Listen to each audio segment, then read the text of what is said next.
Mapagpalang araw sa ating lahat mga kabalita. Ito balik po tayo sa ating balitang appliances. Ito na nga po sa ating video ng mga kaibigan, isang induction cooker ang natanggap po natin. Pag i-plug in, ayun po ang nangyayari, nagwawala po bigla. Kahit pumindot pa tayo ay wala na pong saysay mga kaibigan. So yan po ang tutunghayan natin ngayong araw nito sa ating video, Gaya po ng nasabi natin dati na dapat ay nalilinis, pagkatapos gamitin ang ating induction na ito mga kaibigan. Dahil hindi po ito gaya noong ordinary na kalan po natin na gamit ay LPG, mga kaibigan. Sisindi pa rin ho yun. Ito po ay electronics po ang nagpapaandar dito. At pagka yan ay nag-moist ay posible na mag-malfunction na po ang ating unit mga kaibigan. Ito grabe po ang pamasa-masa po sa loob. Talagang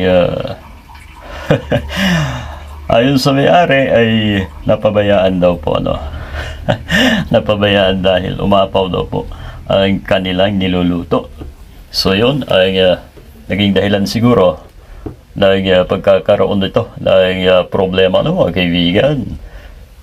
Dapat po ay nakaabang po tayo kapag ito ay gamit po natin na lutuan dahil delikado. Kuryente po ang ginagamit dito, hindi po basta-basta maaring makasunog po ang mga ganitong unit kapag nagkaroon po tayo ng negligence sa ating duty. Ay ulitin natin at baka gumana. Alright, wala pa rin. Talagang pag i-plug in ay nawawala po ng kusa, So paano ka makakaluto?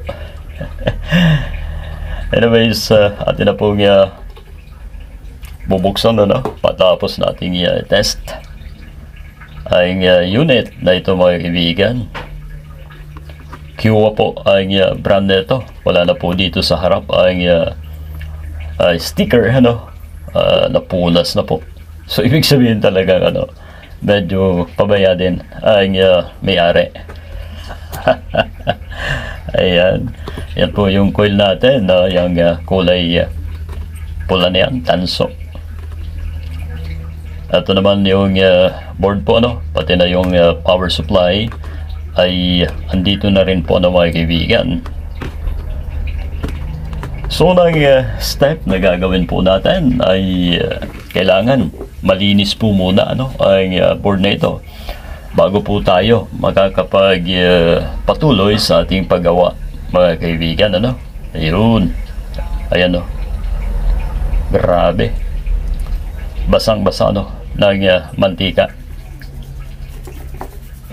Ang panlinis po natin ay lacquer thinner mga kaibigan.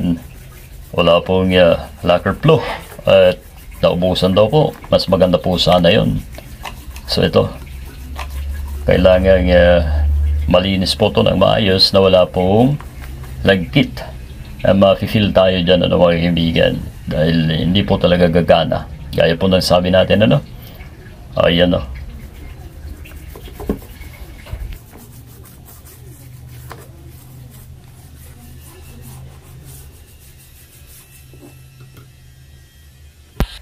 ito lamang po muna ang ating gagawin mga kaibigan, and then pagkatapos po natin mapatuyo ay syempre test muna natin, baka sakaling may pagbabago, hindi natin alam at doon na po tayo magpapatuloy ulit ng ating paghahanap ng sira pa Alright, patuyuin po natin ng tissue upang mapabilis po ang ating paggawa mga kabalita.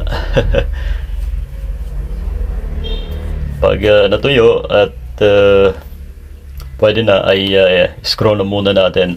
Siya nga pala, wala po itong screw na dinala sa atin ng may-ari dahil siguro ay binuksan na po nila at tinignan kung ang posible na makikita nila yung sira dito. Wala naman po. So ayun, kinailangan na dalhin sa atin. At ito na po ang pagtitest mga kaibigan.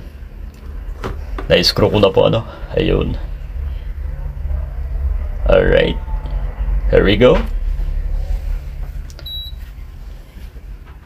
Ayun. Ganun pa rin. Umilaw. Nawala. Pindot.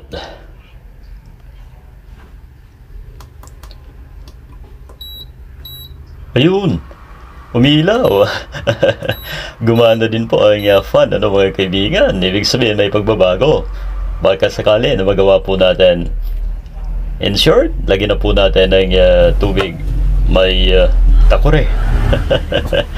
Ito po ay times to, no? Ang speed po na ating video na ito mga kaibigan. Upang siyempre hindi naman tayo masyadong mapahaba, no? Ang video natin.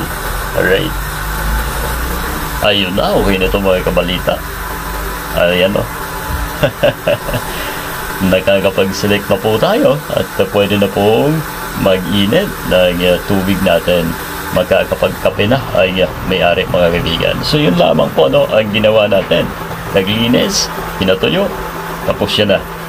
Tinis natin at wala po tayong pinalitan ano, na kahit anong piyesa dito. Naghinang ako ng konti, yun lang at eto na po. Alright.